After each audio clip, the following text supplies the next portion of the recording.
Video में आपको CH4 अणु में कौन सा संकरण होता है और इसकी शेप क्या होगी ये कंफर्म करना है।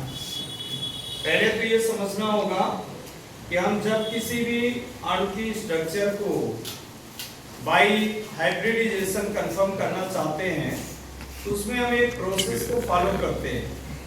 प्रोसेस को फॉलो करने का मतलब है पहले आप इसमें सेलेक्ट करेंगे सेंट्रल एटम, जैसा मैंने यहाँ पर आपके अलग अलग पर्टिकुलर यहाँ पर रिप्रेजेंट किया मैंने। सेंट्रल एटम कौन है?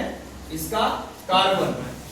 एटॉमिक नंबर इसकी कितनी होती है? 6। इलेक्ट्रॉनिक कॉन्फ़िगरेशन आप लिखेंगे 1s2 2s2 और 2p2 आ रहा, इसको ऐड करें 2 और 2 4 और 2 कितना हो गया? 6। कंप्लीट हो गया। बच्चों इसमें अवस्थाएं मैंने इसमें चौथे पॉइंट में डाल दिया कि इसकी कौन कौन सी अवस्थाएं बने। संकरण में देखिए 3 अवस्थाएं तो एकदम कंपलसरी होती हैं।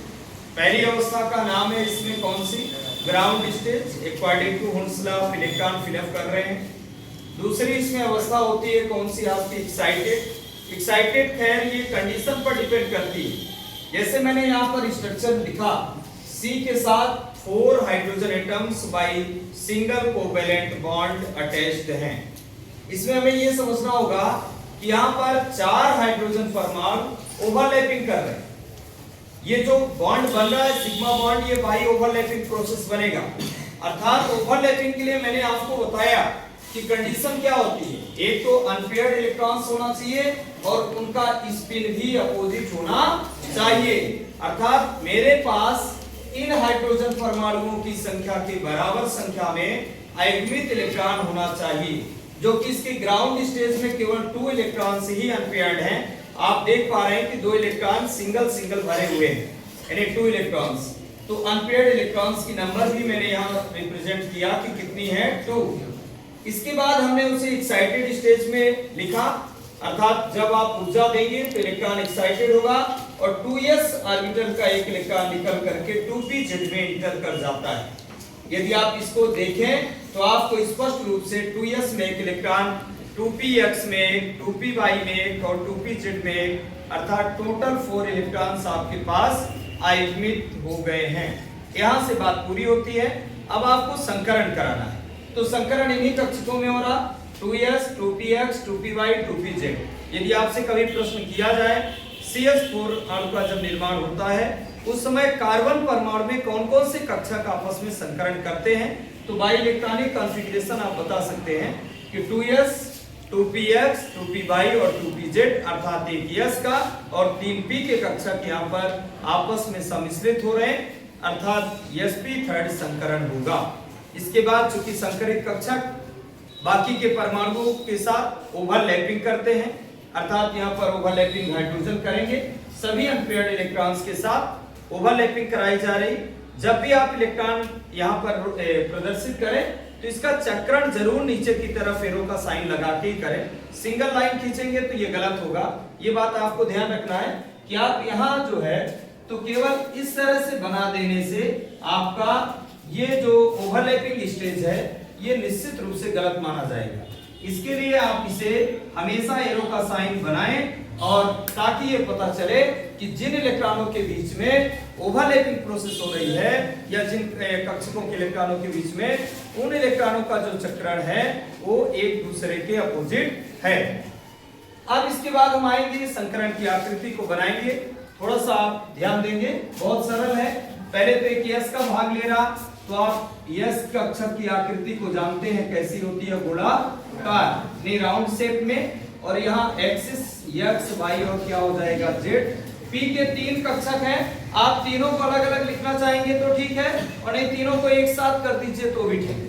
मतलब आप एक साथ भी लिख सकते हैं, और इसके लिए मैं एक साथ लिख रहा हूँ। इसको लिखने का तरीका है कि पहले ये प्लस साइन बना लो, और ये प्लस आपने बना लिया, और इनके बीच में एक एक्सिस से एक रेखा खींचो और इनमें अब लगा देना है अपने को क्या? लोड। ये आपकी आकृति यहाँ पर ये कक्षक पूरा हो चुका है, और ये है कौन सा? 2pz।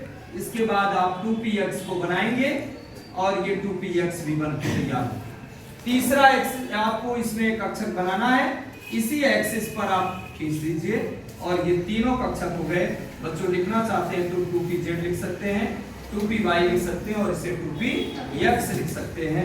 इनके सम्मिश्रण के फलस्वरूप 4 नए संकरित कक्षक बनेंगे, जिनमें आपको मालूम होना चाहिए कि 4 क्या होंगे छोटे लोब्स और 4 ही क्या होंगे बड़े।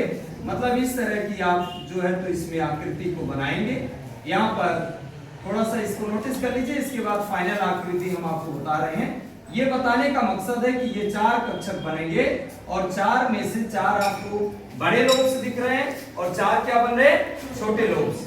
पर इन्हें व्यवस्थित कैसे करना है, इसके लिए मैं आपको पिछले वीडियोज में सभी संकरण के नाम, बॉन्ड एंगल और उनकी आकृति बता चुका हूं। अर्थात यहाँ पर आप इजीली इसे बना सकते हैं। यहाँ एक टेट्राहेड्रल शेप को आप ड्रा करेंगे, बीच में आपको सी को लिखना है। इसके बाद इसे मिलाना चाहते हैं तो आप इस तरह से इसे मिला दीजिए। इन्हें मिला दिया आपने। अब इन सभी में आपको लोब्स लगा देना बच्चों। ये आप इसमें लोब्स लगा देंगे और ये लोब्स ड्रा करने के बाद ये सभी जो बॉन्ड आप देख पा रहे हैं सभी में आपको क्या करना है, लोब्स लगाना है। और इस तरह से फाइनल शेप आपकी तैयार होने जा रही। यहाँ बीच में आप सी लिखेंगे। यहाँ संकरण का नाम sp3, प्रत्येक लोब के अंदर आप लिख सकते हैं sp3 और ये आ गया है sp3। जो छोटे लोब हैं आप जहाँ जगह खाली आपको मिल रही है आप यहाँ बना दीजिए और एक लोब यहाँ चूंकि स्पेस आपको मिल नहीं रहा तो इसके अंदर आप बना देंगे। और इस तरह से ये जो 4 छोटे लोब्स आपको मिल रहे थे उन्हें भी अंदर बना दिया। इसके जो बॉन्ड एंगल की वैल्यू है ये बता चुका हूँ 109 पॉइंट कितनी होती है 5 डिग्री। ये आपकी टेट्राहेड्रल शेप बन के तैयार है। बस इतना सरल होता है। आपको ऐसा कुछ नहीं है कि इसमें संकरण से डर लगता है थोड़ा बहुत, और उसका कारण ये हो जाता है कि हम उसके जब पॉइंट्स बताए जाते हैं, टिप्स बताई जाती है, उस पर हम थोड़ा सा नोटिस नहीं करते। बाकी तो इससे सरल कोई टॉपिक है नहीं आपके इसमें। तो कुल मिलाकर के ये फाइनल हो गया। एक बात है कि जब आप ओवरलैपिंग कराएं तो चूंकि हाइड्रोजन आपको पता है कि s ब्लॉक एलिमेंट्स है, s ब्लॉक का ही तत्व है, अर्थात इसका अंतिम इलेक्ट्रॉन s ऑर्बिटल में एंटर करेगा। अर्थात जो शेप आप बनाते हो ओवरलैपिंग के लिए वो राउंड शेप होनी चाहिए, ना कि गलती से आप डाउनलेट बना दें। तो यहाँ पर आपको ध्यान रखना है कि हाइड्रोजन का यानी ऑर्बिटल शेप है। ये ऑर्बिटल यहाँ पर 4 ऑर्बिटल्स, ये फाइनल शेप बनाने के आगे आप पुनः इसी शेप को ड्रा करेंगे। मैंने उसी में कर दिया। यहाँ पर आपको लिखना है H, यहाँ H और बच्चों इसका नाम जरूर लिख देंगे आप। ये हो जाएगा आपका सिग्मा बॉन्ड और इसी तरह से 4 सिग्मा बॉन्ड्स आपके सामने बन रहे हैं। यहाँ भी हो जाएगा सिग्मा बॉन्ड, यहाँ भी आपको लिखना है सिग्मा बॉन्ड और चौथा ये भी आपका सिग्मा बॉन्ड। और इस तरह से आपके CH4 की आकृति पूरी हो गई। अगला जो उदाहरण होगा संकरण का वो अगले वीडियो में आपको बताएंगे।